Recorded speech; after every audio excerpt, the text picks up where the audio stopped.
jur iktar minnu, bħalli jkun jista' jkollu ċertu standard fis-soċjetà u jispiċċa b'daqshekk jitkisseru u jkisser persuni oħra miegħu. Meta taċċetta li l-mulej jħobbok anke fl-istandard soċjali tiegħek kif inti. Dik tagħtik ċerta libertà żisija. Għażis uħti. Hekk ħaġa oħra l-kelma tal-Alla turina li tista' tkun ieħor tal-ira fil-ħajja tagħna hija l-biża'. Għaliex? Il-biża' tista' ġġielna eżistijej nikkontrollaw ir-relazzjonijiet ta' bejnietna u l-pożizzjonijiet li aħna jkollna.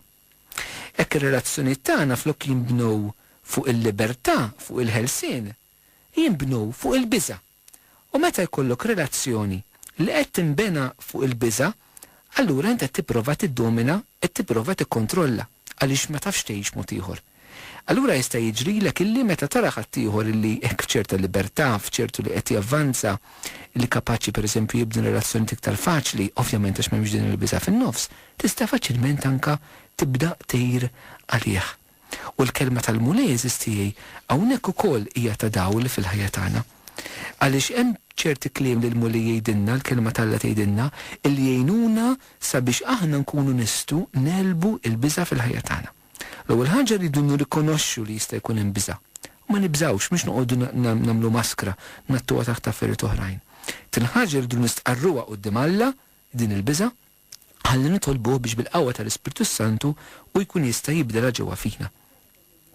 ċertu siltiet mill-Iskrittura jagħtuna ħafna kuraġġ biex nilbu il-biża'. Pereżempju l-ittra ta' San Ġwan fl-ewwel ittra tiegħu, kapitlu 4 vers 18 jgħidilna m'hemmx biża' fl-imħabba għax l-imħabba perfetta tkeċċi l-biża' il-barra.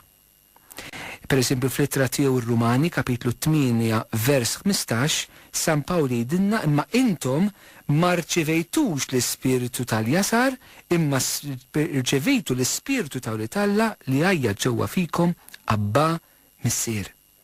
Fl-ittra il-Galatin kapitlu 5 vers 1 jgħidilna San Pawl intom fi Kristu kontum sejħin għall-libertà, għall-ħelsien, mhux għall-jasar.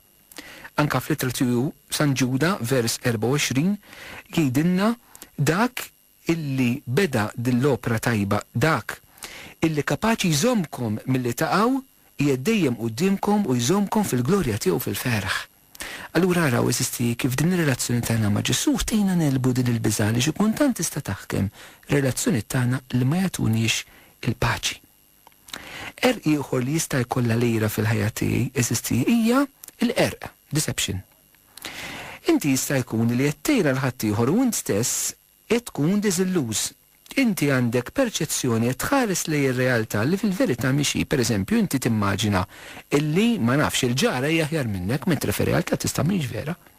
Inti tista' timmaġina li l-ġara tiegħek qed taqal żewġa qed taqalha ħafna aktar flus u tispiċċa tgħidha lih metri din tista' tkun fantażija fil-moħħ tiegħek. Mhix vera eżistijej.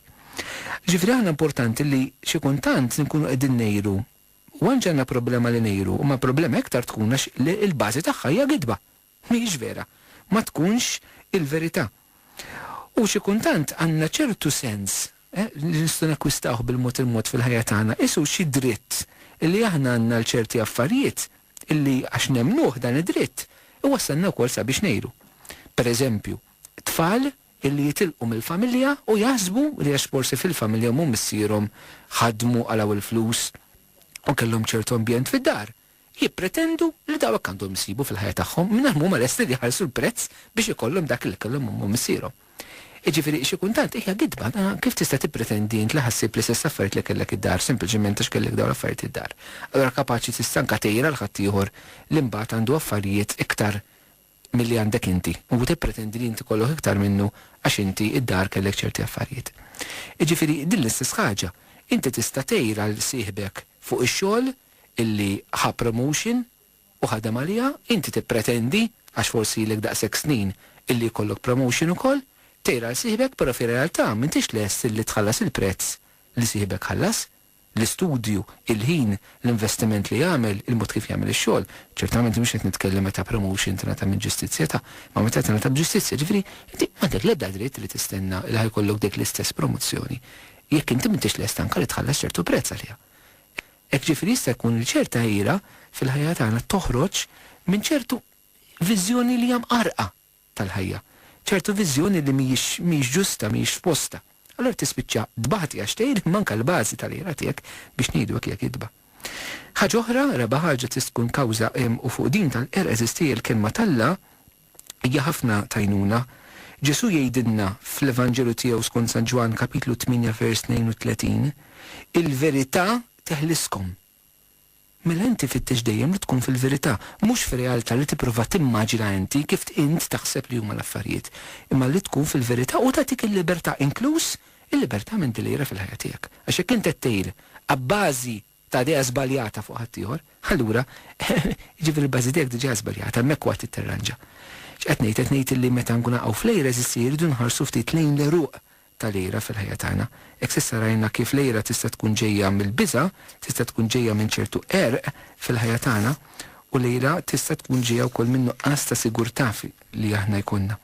Hekk l-aħħar ħaġa hija l-eruq tal-ejra tista' tkun ġejja minn affarijiet li inti tixtieq. Nfakkarkom li d-9 u l-10 kmandament il-mulej fakkarna biex ma nixtiequx affarijiet tal-oħrajn biex ma nixtiequx ħwejjeġ tal-oħrajn. Issib persuni li qatt huma kuntenti b'dak li huma għandhom.